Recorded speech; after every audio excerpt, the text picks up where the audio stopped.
Ângelo Lima, na realidade trabalho com cinema, sou um apaixonado pelo cinema, gosto de fazer cinema, né, e já trabalhei em vários filmes.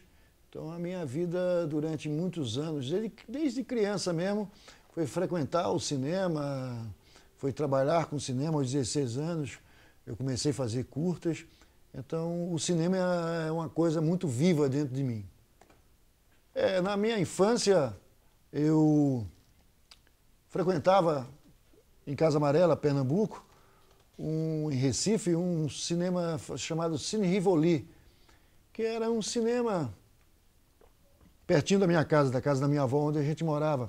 Nós éramos 7 irmãos e nós íamos, naquela época, 1957, 58, 56, nós íamos ao cinema mesmo. O cinema era a grande história, não existia televisão, não tinha essa coisa de videogame, essas coisas. Então, 59, 58, o cinema era o grande boom. A gente ia assistir, a gente ia para matinê. Todo domingo a gente ia para matinê. E era uma coisa muito legal, porque assisti muitos clássicos, né? Eu me lembro dos seriados, eu me lembro muito bem dos seriados, né? A história de Ruth, que eram coisas bíblicas na época. Me lembro de ter assistido os filmes tipo Ben-Hur, essas coisas. E me lembro também, era um filme que me marcou muito na época, foi O Monstro da Lagoa Negra. O Monstro da Lagoa Negra era um seriado que a gente não podia perder de jeito nenhum. Como tem esses seriados hoje da televisão por aí, a gente não podia perder de jeito nenhum o Monstro da Lagoa Negra. O Monstro da Lagoa Negra, todo domingo, era o grande... E era filas enormes. O cinema era uma grande história, era uma efervescência fantástica. Então, o Cine Rivoli foi os meus primeiros momentos. Foi o primeiro momento que eu entrei numa sala de cinema, foi no Cine Rivoli. Eu me deslumbrei com o cine. E a gente só ia no cinema sábado ou domingo, geralmente no domingo, né? Porque acabava de almoçar, o almoço entre família, e nós íamos assistir cinema. Eu me lembro que logo depois eu me mudei para o Rio de Janeiro e a gente ia muito pouco ao cinema no Rio de Janeiro. Mudamos para o Rio, passamos um ano morando no Rio de Janeiro, fizemos uma viagem, me lembro, uma viagem maluca, uma viagem fantástica. Passamos 4 dias viajando de Recife até o Rio de Janeiro de navio, né? E a gente não sei como mamãe tomava conta daquela história toda, porque éramos 7 e era uma bagunça geral. E dominar 7 crianças dentro do navio, naquela época, era muito difícil. Nós chegamos no Rio, eu não me lembro de eu ter ido ao cinema no Rio de Janeiro, eu não me lembro muito. Mas eu me lembro porque o cinema, quando eu ia a Recife, era um cinema muito perto, então não tinha perigo quase nenhum. Mas acho que no Rio a coisa era mais pesada. Aí chegamos em Goiânia em 1960, 59 para 60, fim de 59 para 60.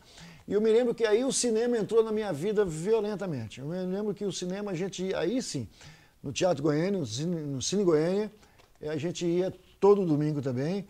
Ou então no Cine Casablanca, que era o grande cinema da época, era o Cine Goiânia e o Cine Casablanca. Então eu me lembro, assim, coisas incríveis de a gente participar, de a gente ir e assistir todos os faroestes possíveis, assistir todos os filmes bíblicos, tipo Ben-Hur, El Cid, os 10 Mandamentos, naquela época eram os grandes blockbusters da época, tinha que comprar ingresso antes para assistir. E o cinema, então, sempre foi contínuo na minha relação da minha vida. Assim, nunca deixei de frequentar a sala de cinema. Nunca deixamos de... Minha mãe também adorava cinema, minha mãe amava o cinema. O meu pai nem tanto, meu pai era um cara mais para o trabalho mesmo. Mas a minha mãe adorava cinema. E meus irmãos também, todos... Todo mundo gostava de ir para o cinema, todo mundo gostava de ver cinema. Eu me lembro muito bem, numa época muito legal, assim, que nós morávamos num conjunto lar brasileiro, era um conjunto daqui de Goiânia, e meu pai comprou uma televisão, acho que era a única televisão do conjunto, era a nossa. Porque primeiro precisava quietar as 7 crianças que tinha dentro de casa, que éramos nós.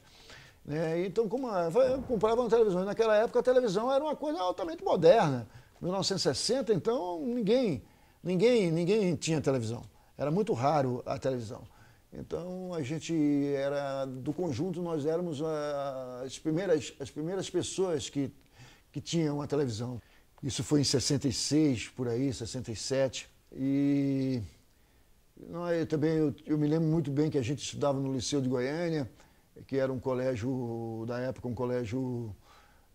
ele era um colégio politicamente muito forte, as pessoas tinham uma história de política muito forte no Liceu de Goiânia, né? E nós estudávamos, e eu me lembro também que estava passando no Cine Goiás, estreou no Cine Goiás um filme chamado Terra em Trânsito, de Glauber.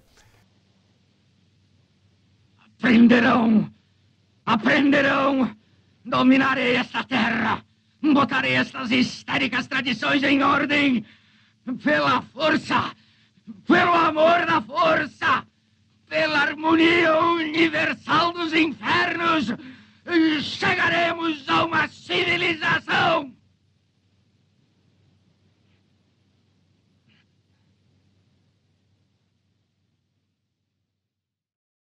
E foi quando também eu me lembro que eu fugi do colégio para assistir o filme. E no fugir do colégio para assistir o filme, eu encontrei com um professor dentro do cinema. E o professor falou, pô, mas você não está tendo aula? Eu falei, não, eu vim ao cinema. Aí eu perguntei também, você não está dando aula? Ele falou, não, eu vim ver o cinema. Então, o cinema é essa coisa dessa magia, né? Então, na realidade, para mim, o cinema é muito forte na minha vida.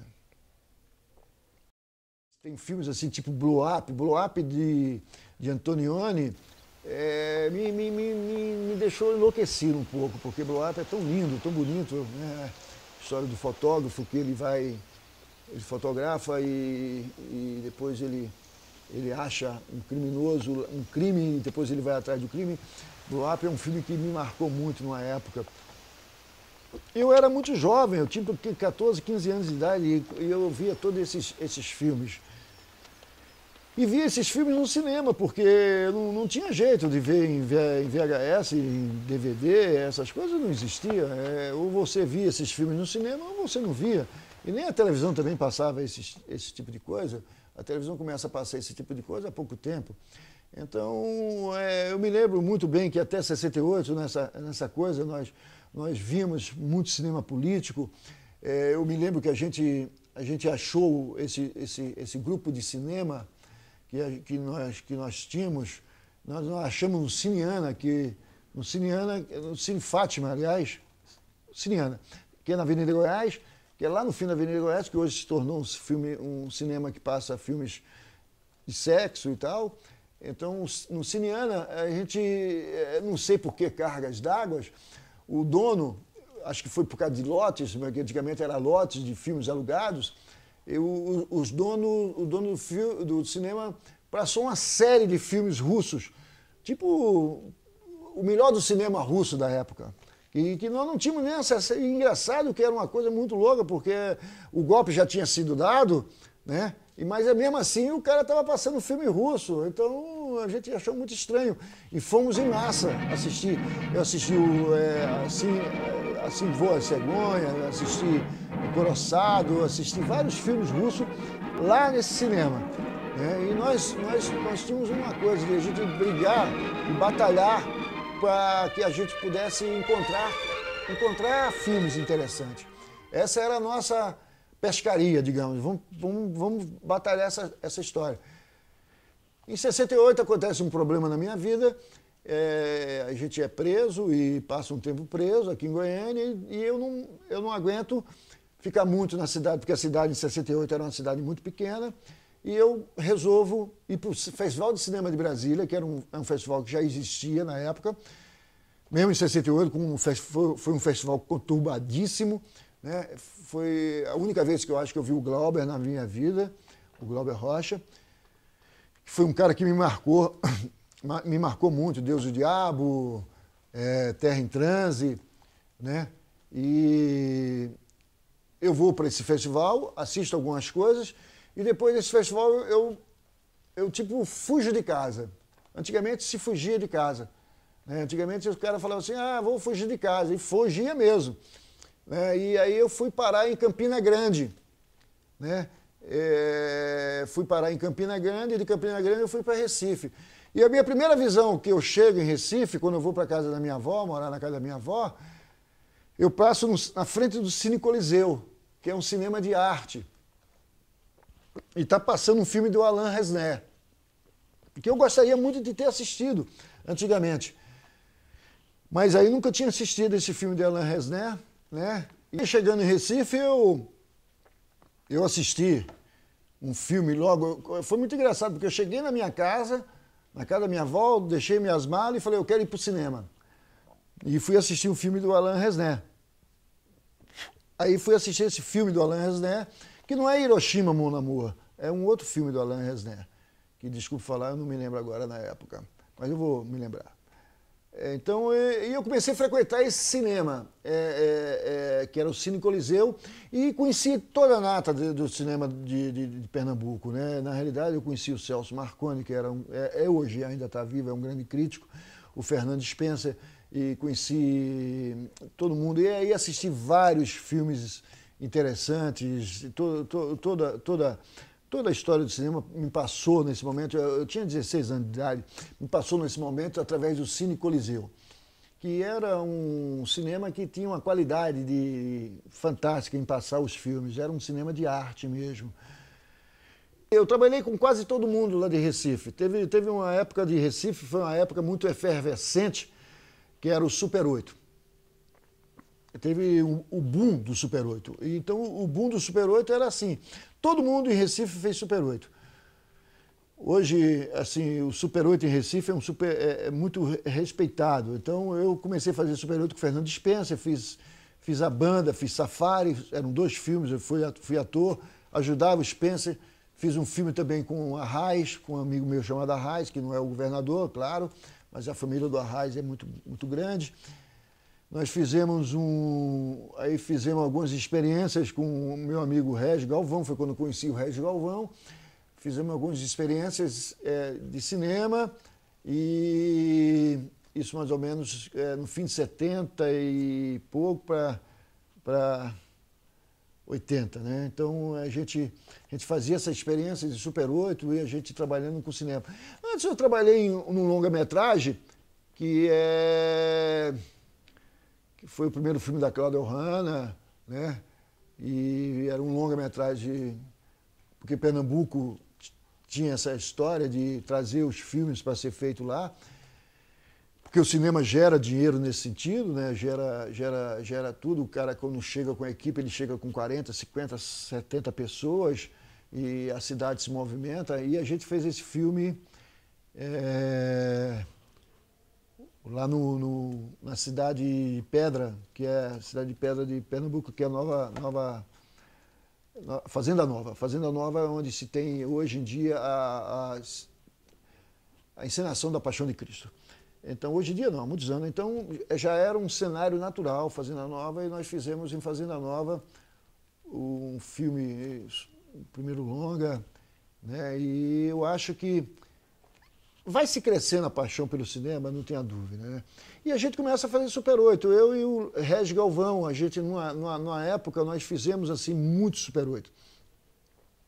Fizemos, juntamente com o Ivan Cordeiro, fizemos Censura Livre, fizemos Humor Negro, fizemos Ato Público pela Volta da Alegria, fizemos A Volta dos que não foram. Nós fizemos um grupo de cinema anarquista nesse sentido de fazer coisas de brincadeira com títulos de filmes que quase impossíveis, né? Poeira em Alto Mar.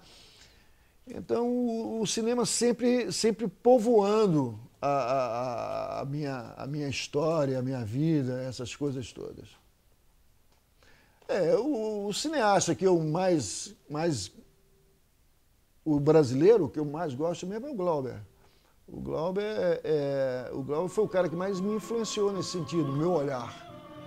A ousadia do Glauber, para mim, ele rompe com tudo, né? O Glauber é um cara que, aos 24 anos de idade, faz Deus e o Diabo na Terra do Sol e vai para Cannes, tá entendendo? Então, o Glauber, aos 20 anos, ele faz Barravento, né? E ele faz Barravento, um filme sobre o negro, Está entendendo como é que é? Uma história sobre a história dele mesmo, a história da Bahia, uma história forte. Então o Glauber, para mim, ele foi sempre um exemplo de que é possível fazer cinema inteligente, é possível fazer cinema legal, é possível fazer cinema que você possa discutir. Eu assisti quase tudo de Glauber e quando o Glauber morre, em 81, 82 para 83, nós fazemos uma mostra, eu e Régis Galvão, fazemos uma das mostras mais importantes da época do Glauber, que se chama Passa em Glauber, que é uma coisa muito interessante para ser contada nesse sentido, que nós filmamos tudo em VHS nessa época e entregamos o VHS para um amigo nosso, o PX, porque tinha um Léo, o cara de Goiânia, que participou. Depois de 23 anos, 24 anos, eu encontro esse VHS e esse VHS vira um filme que a gente acaba indo para a mesa de montagem, a gente passa esse VHS para a mesa de montagem, nós fazemos um filme chamado Glauber é Rocha, que é um filme que já tem rodado muito por aí, muitos festivais. Então, essa coisa da possibilidade de fazer um filme interessante, e nesse momento eu homenageei o cara que me faz pensar cinema, que é o Glauber, né? Eu acho que o Glauber é essa história, me faz pensar cinema. Na realidade também tem um outro cara dessa época que eu assisti quase tudo dele, que é o Godard, que é um cara também que me fez pensar um pouco mais. Godard é verdadeira aulas de filosofia, né, sociologia, mais filosofia mesmo, né? Godard é um cara que pensa, Godard faz o cinema, as pessoas pensarem, sair do cinema pensando, discutindo filosofia, discutindo imagem, né? E um dos filmes do Godard que eu mais gosto é o Week-end à Francesa, né?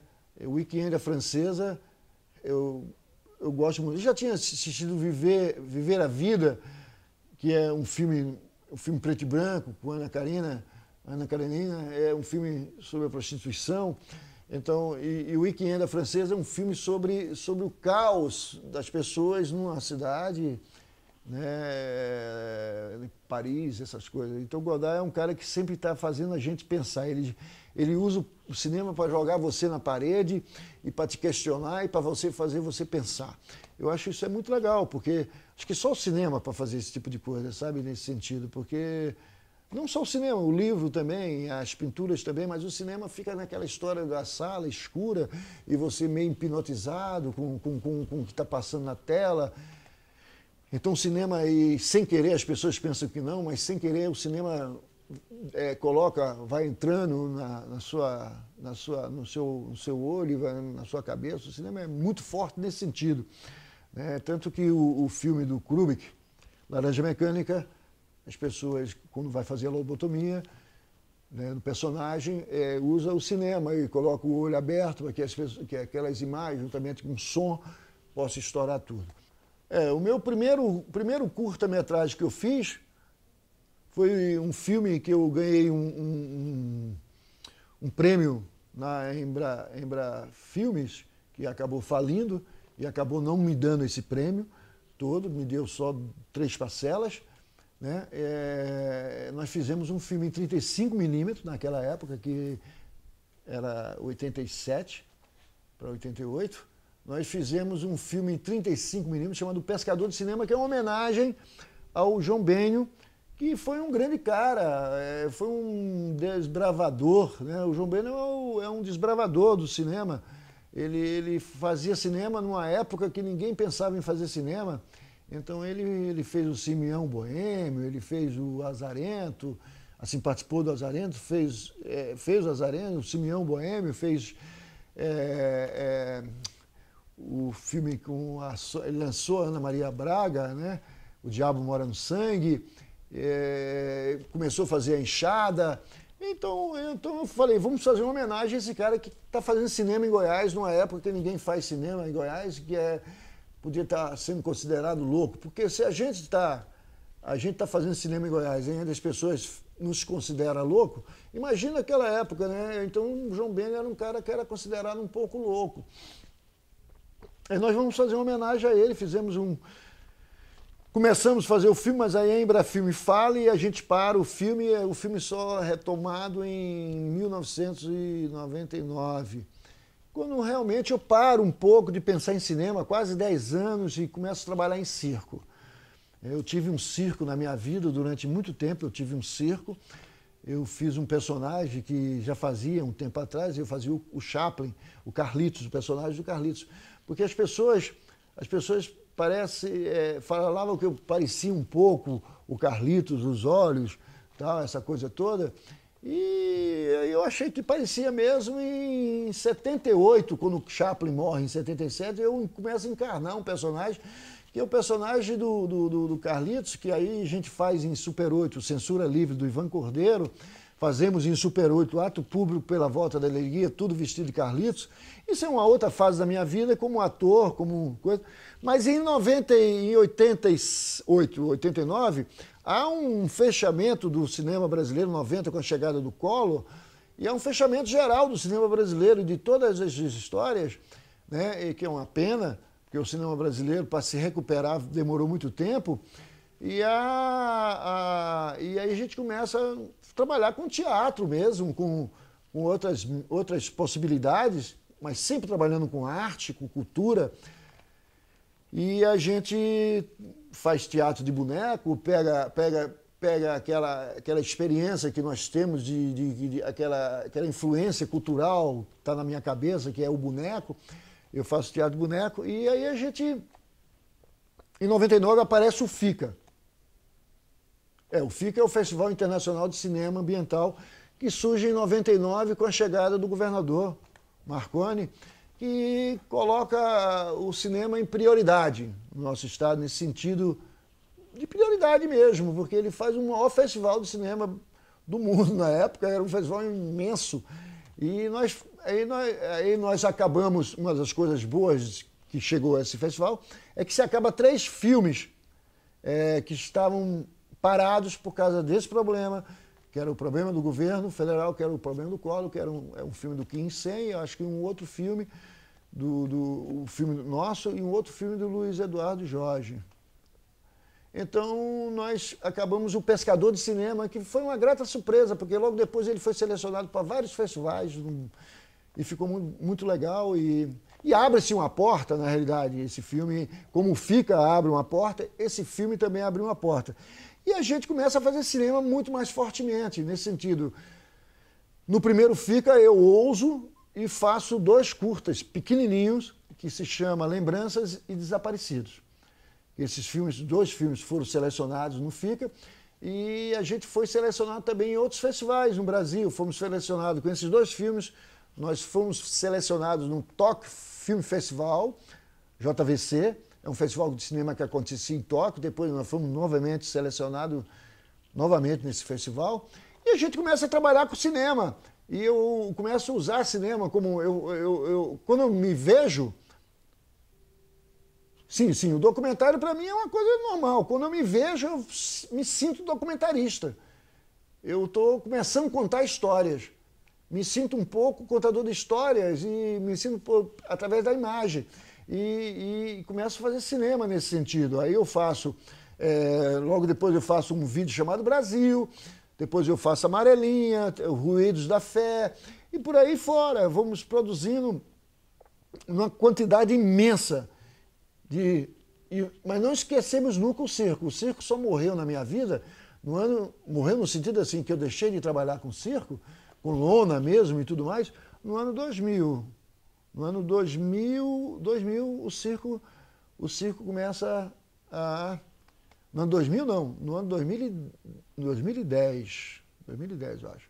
O circo começa a desaparecer um pouco, eu já não faço mais o Carlitos e tudo mais. Mas o cinema é isso. Eu comecei a fazer mais cinema mesmo a partir do ano de 1999.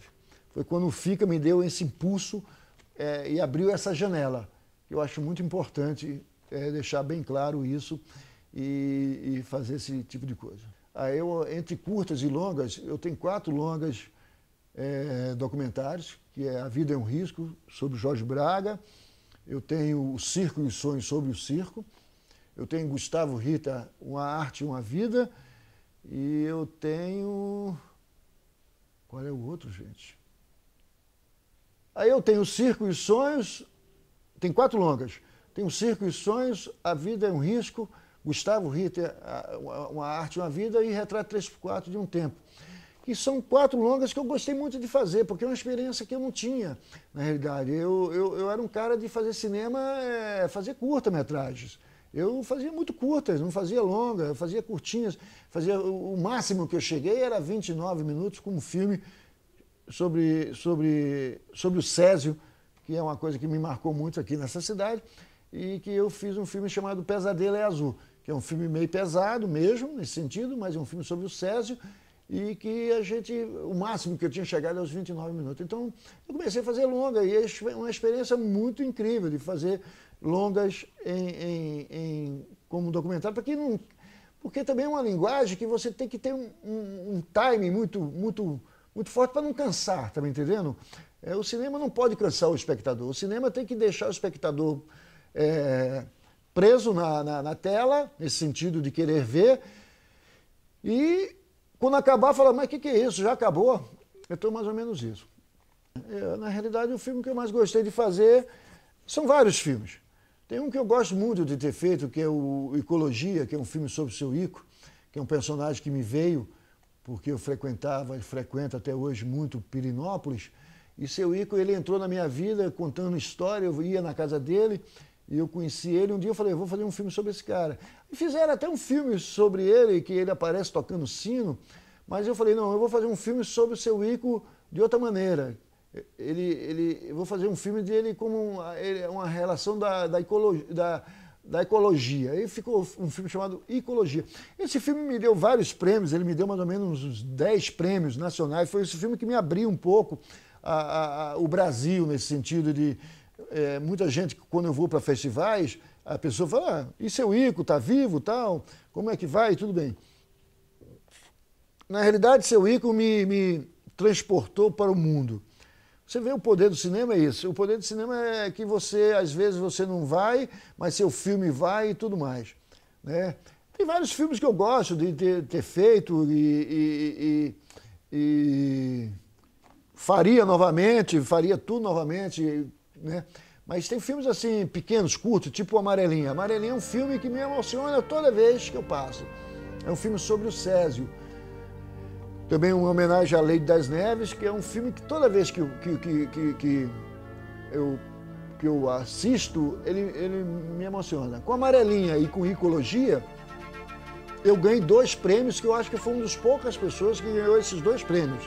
Assim, seguido, que é o prêmio dado pela Igreja Católica, que é um prêmio do filme mais humano, que é o prêmio dado pela OFIC.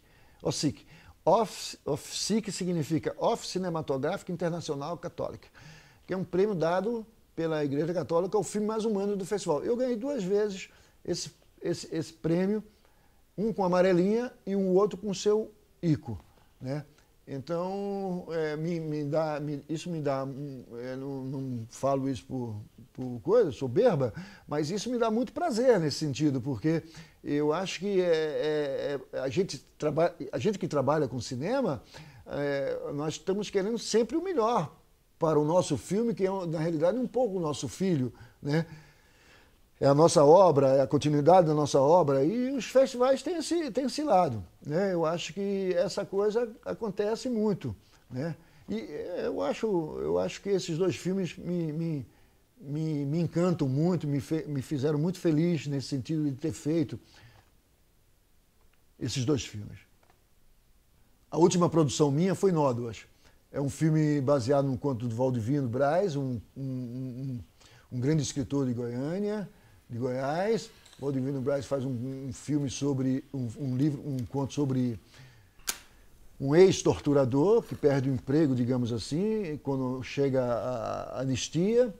Nós fizemos, a primeira ficção minha, a Angela Torres faz o roteiro, a Úrsula novamente trabalhando conosco, Ramos faz a cenografia, faz a direção de arte, o figurino.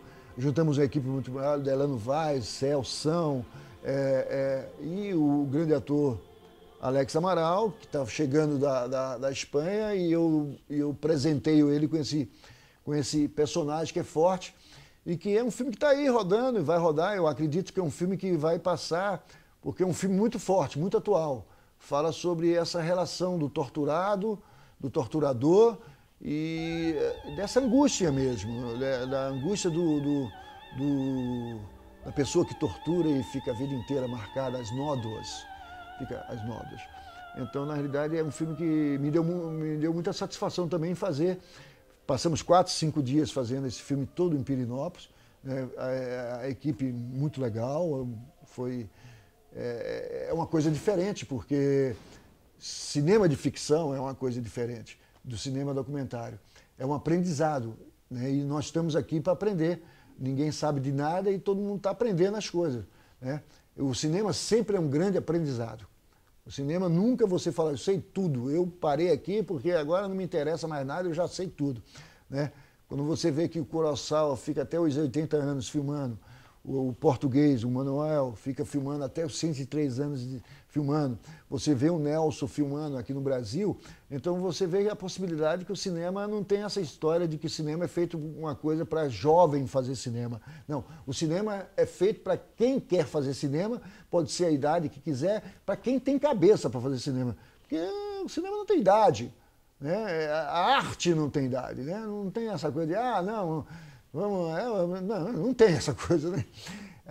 E Nodas está indo, Nodas acaba de ser selecionado agora para o Festival de Cinema de Bogotá, foi selecionado com mais de 300, quase 300 filmes, entre 300 filmes nosso filme foi escolhido, isso também me dá um prazer muito grande, gratificante. O Cine Cipó também, e Infânia também. É um filme que já tem 3 festivais e espero que esse filme vá rodar, porque é um filme muito importante, é um filme que tem uma história, conta uma história e foi muito legal.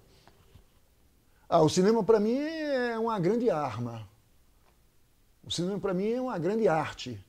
O cinema para mim é uma grande coisa que pode modificar o mundo. Eu acho que você nunca entra numa tela e vê uma tela grande, um filme, e você sai a mesma pessoa. Se você sair a mesma pessoa, aí você pode falar que não assistiu nenhum filme, porque o cinema modifica as pessoas. Tanto que tem a música, o cinema falado foi o grande culpado da transformação.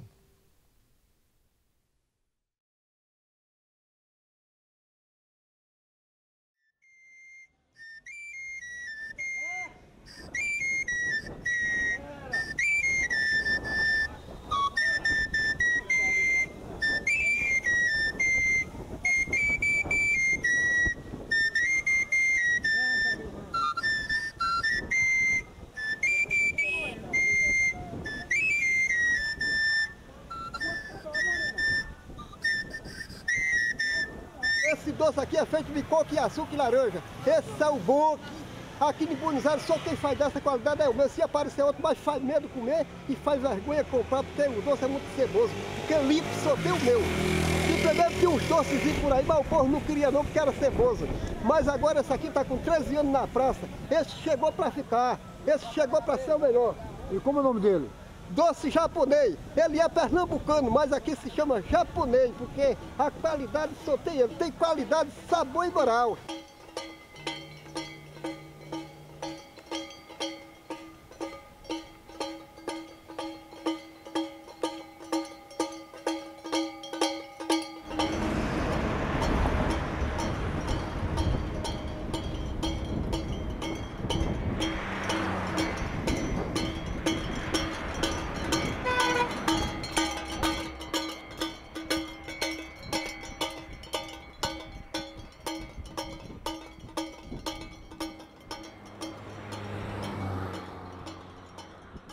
Maracatu é uma coisa difícil, porque é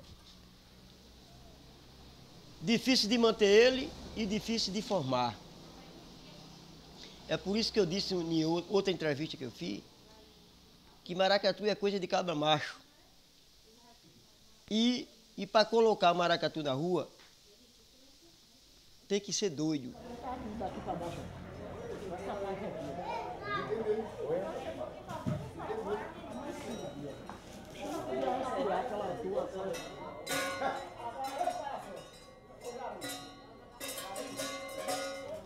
tesoura aí, uma tesoura.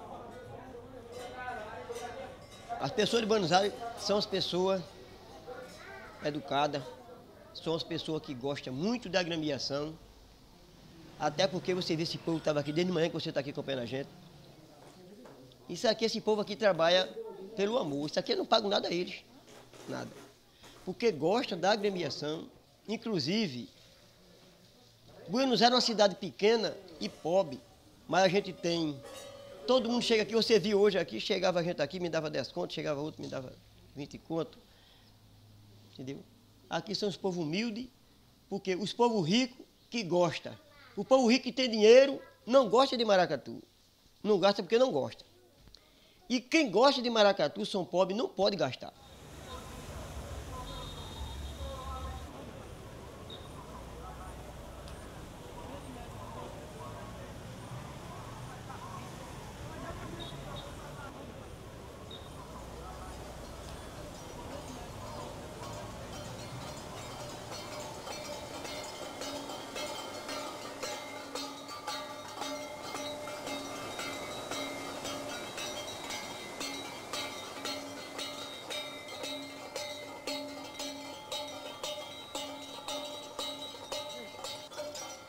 Buenos Aires antigamente chamava-se jacu, através de um passarinho que era criado ali, aqui bem próximo, aqui no município, tinha o passarinho jacu, mas isso já foi.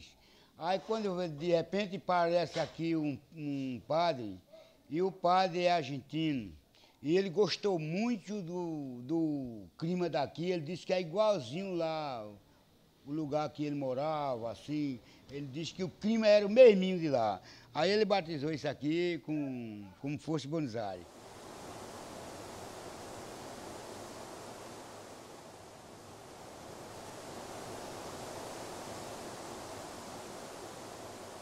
Passei desse maracatu há 12 anos. Mas eu admirei maracatu ainda da minha infância, quando eu tinha 5 anos de idade, já conhecia maracatu. E daí eu fui me habituando em maracatu, mas eu não tinha as condições de participar, eu trabalhava muito, eu não tinha esse tempo para isso. Aí foi tempo que eu me aposentei, e aí depois de aposentado eu comecei frequentando aqui a sede, lá vai. Aí hoje, então, meus colegas disseram, rapaz, esse cara dá para se aproveitar, ele gosta de maracatu e eu vou fazer um convite para ele, para a diretoria. Aí me fizeram o convite para a diretoria, eu aceitei. Da vez que eu aceitei, aí eu fiquei olhando como era que o menino trabalhava, as tesões dele, e eu fui me habituando aos poucos. Da hoje eu, dentro do maracatu, eu acho que não tem uma peça aqui, eu não saiba fazer não, faço todas as peças que o maracatu for preciso.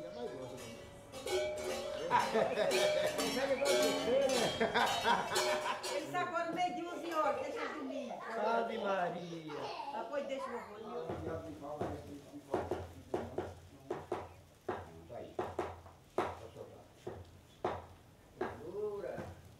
A gente convive ali, faz uma gola, faz um chapéu, faz um reamar, faz chega uma criança, uma mulher, diz assim, ô, faz uma gola aqui pra mim. A gente, tendo a oportunidade, a gente faz, que é o prazer da gente. A gente, hoje em dia, pode... Até o futuro da gente é a criança. Que a gente tá ficando velho, vai se acabando, né, a cultura, o velho vai se acabando e vai ficando... E sempre nesse maracatu tem muita gente, muita criança que convive ali dentro.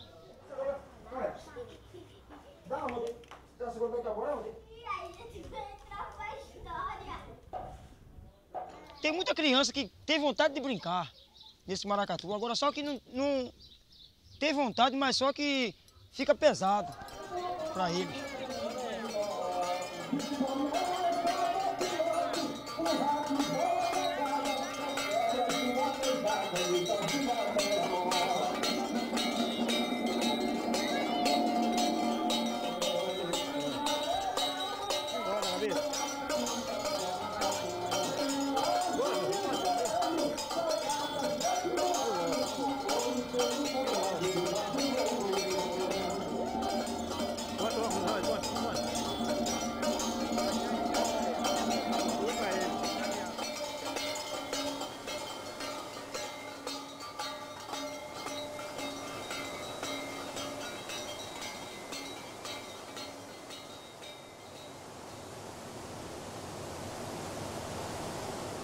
Maracatu antigamente era feito dentro dos engenhos. A gente não tinha um transporte para andar, só andava de pé. Era 3 dias andando de pé. E também naquele tempo, ninguém conhecia que coisa era maracatu, só quem conhecia era o matuto, dentro dos engenhos. Nem na cidade não se apresentava, porque nem os prefeitos sabiam que coisa era maracatu. Hoje o maracatu desenvolveu, está na internet, é onde você mexer na internet você encontra maracatu. Está uma gremiação privilegiada demais. Agora só que os homens do poder não estão dando a cobertura que o maracatu merece. Que o maracatu merece muito mais.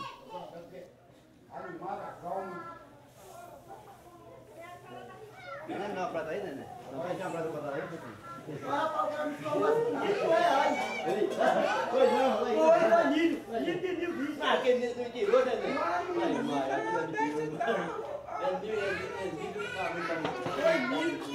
Sabe o que foi?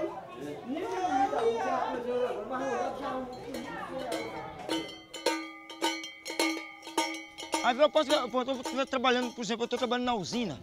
Aí chega nesse período agora de carnaval, aí eu digo, olha, eu não vou vir trabalhar os 3 dias. Eu não venho. Eu vou brincar meu carnaval. Aí eu vou brincar, aí ele diz, não, mas dá para você fazer a sua diária passando, de modo de você brincar o carnaval? Eu digo, dá para fazer. Às vezes tem usina que não deixa fazer, mas às vezes eu não quero deixar não. Eu abandono o serviço e vou brincar meu carnaval. É o que eu gosto. Aí não, né? Aí é covardia, né? Rapaz! É pra ser mandar ele, ó. Pensa no rei? Por que não deixa filha pequena? A minha tá em casa. Eu tive um AVC faz 9 anos que eu tenho um AVC. E esse AVC me prejudica muito hoje. Hoje, para ir para casa e voltar, já me acho com dificuldade. Eu me senti muito mal mesmo. Esse ano eu não vim quase aqui. Eu vim agora de um mês para cá, comecei vindo. É o que o senhor está falando, já me sinto bem diferente da saúde, sabe? Porque o meu problema todinho é o nervo das pernas. Mas na realidade, quando o maracatu fica pronto, então o senhor vai se curar, né? Aí na verdade que é, viu? Porque eu fico assim, dizendo assim, eu sempre imaginava em casa, a mulher dizia assim, Antônio, tu vai acompanhar, tu vai. Eu digo, rapaz, eu não sei, eu não tenho condições. Mas que é de mim quando esse maracatu, a partir da manhã, que botaram esse maracatu na rua, que sair, quando eles pegaram o carro e eu ficar aqui. Eles dizendo assim, para mim é meu enterro saindo dentro de casa.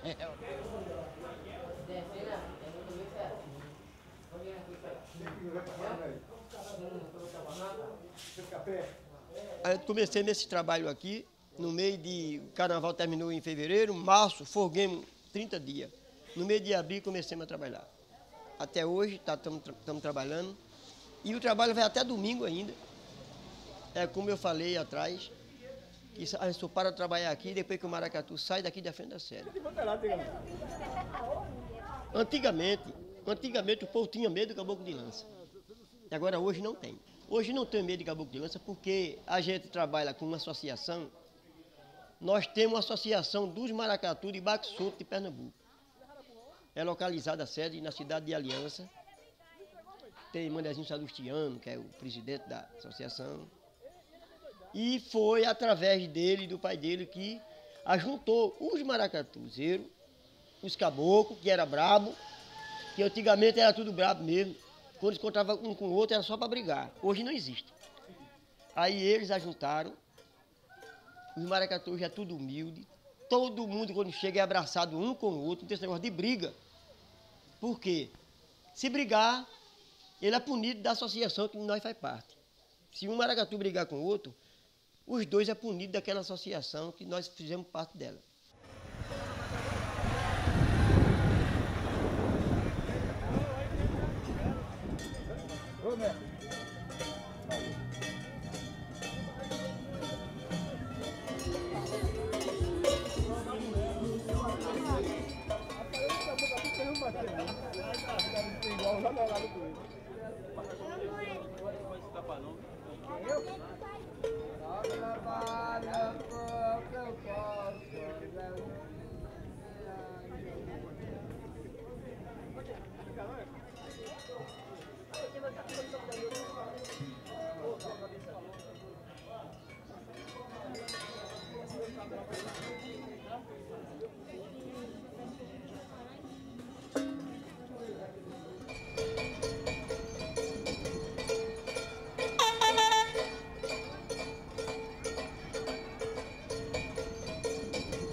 Catirina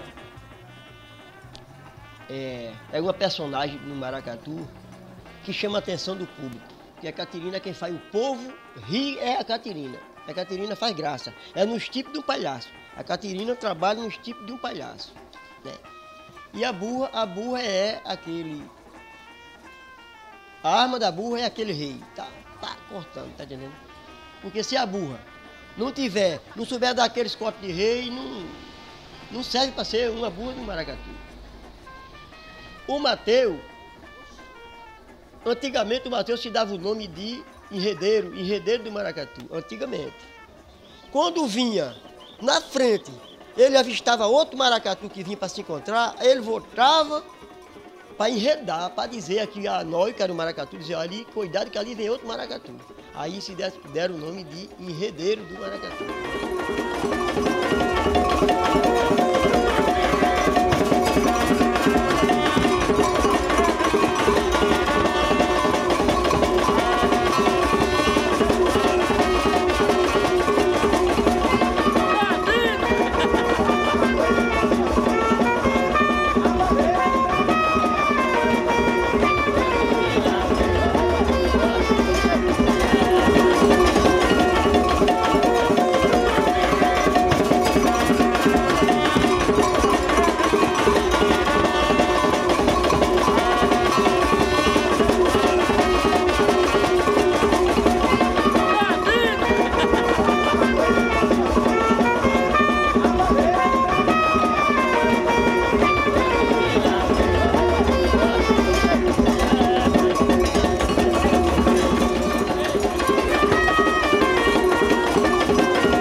Agora eu vou chamar.